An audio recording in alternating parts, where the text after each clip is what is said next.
Assalamu alaikum, I am Abdul Hamid and you are watching my YouTube channel. Today we are going to discuss about the topic Industrial Revolution. And let's start.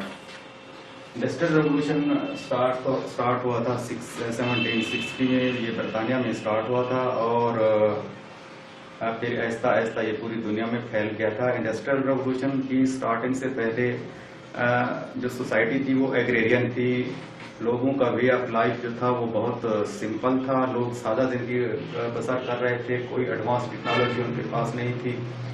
फिर एक दौर आया जब industrial revolution आया तो लोगों के पास advance technology आ गई, लोगों का वे ऑफ लाइफ चेंज हुआ, इन्वेंशन हुई और इसी तरह जो है ना वो लोगों की इंडस्ट्रियल रेवोल्यूशन ने एकदम से जिंदगी जो है ना वो चेंज कर दी, लाइफ स्टाइल चेंज कर दिया। तो सैमुअल स्लेटर को फादर ऑफ इंडस्ट्रियल रेवोल्यूशन कहते हैं। ये एक अमेरिकन इंडस्ट्रियलिस्ट था। इसने सबसे पहले अमेरिका में टेक्सटाइल इंडस्ट्री लगाई थी और इसके दो फेजेस हैं। इसके दो फेज हैं इंडस्ट्रियल रेवोल्यूशन के। पहला फेज 1760 में स्टार्ट हुआ था और मिड 18 में एंड हुआ था। सेकेंड फेज जो है वो मिड 18 से स्टार्ट हुआ है और अर्ली 90 तक उसका फेज चला है।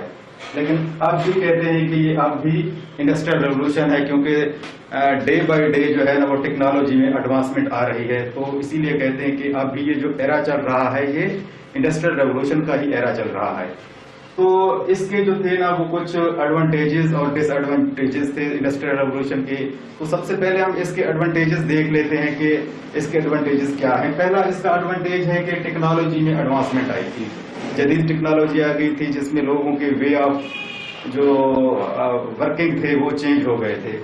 और इसके बाद थी वो जो प्रोडक्ट्स थी वो अफोर्डेबल प्राइस पे लोगों को मिलना शुरू हो गई थी।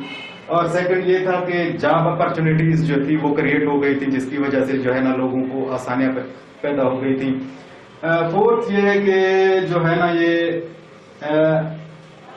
आबादी जो थी ना वो देहातों से शहरों में आना शुरू हो गई थी।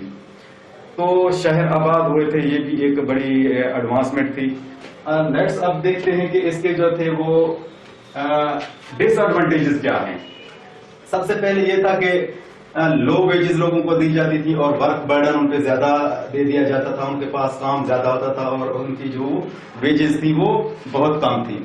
थर्ड ये है कि जब लोग शहरों से देहातों से शहरों की तरफ लोगों ने आना शुरू किया तो जो है ना वो जगहें वो कम होती थी और यानी कन्फाइंड प्लेसेस होती थी और लोग ज्यादा होते थे, जिसकी वजह से मुख्तलिफ कॉम्प्लिकेटेड डिजीज पैदा होना शुरू हो गई थी। तो इसके साथ डेथ रेट भी ज्यादा हो गया था। फिर डॉक्टरों ने इसको डॉक्टर दवाई तो दे देते थे, मेडिसिन तो दे देते थे, लेकिन उन्होंने इस बात पे सोचना शुरू कर दिया था कि कोई इस तरह का डिसिप्लिन होना चाहिए जो इन चीजों को स्टडी करे कि ये जो कॉम्प्लिकेटेड प्रॉब्लम्स हैं वो क्यों स्टार्ट हो रहे थे, क्यों स्टार्ट होना शुरू हो गए हैं। तो इससे जो है ना वो फिर एक डिसिप्लिन जो है ना वो जन्म पाया, जिसे हम आज सोशियोलॉजी कहते हैं। तो उन्होंने जो है ना वो लोगों के अंदर सोशियोलॉजिस्ट ने जाके फिर स्टडी करना शुरू कर दिया कि एक्चुअल इनके जो है ना वो प्रॉब्लम्स हैं क्या, ये इतना कॉम्प्लिकेटेड डिजीज क्यों पैदा हो रहे हैं और फिर इनका जो पॉजिटिव एक सोल्यूशन जो है ना सूटेबल सोल्यूशन क्या है। तो ये था आज का हमारा टॉपिक। अगर मेरी वीडियो आपको अच्छी लगी हो तो लाइक और शेयर जरूर करना और इस मेरे चैनल को भी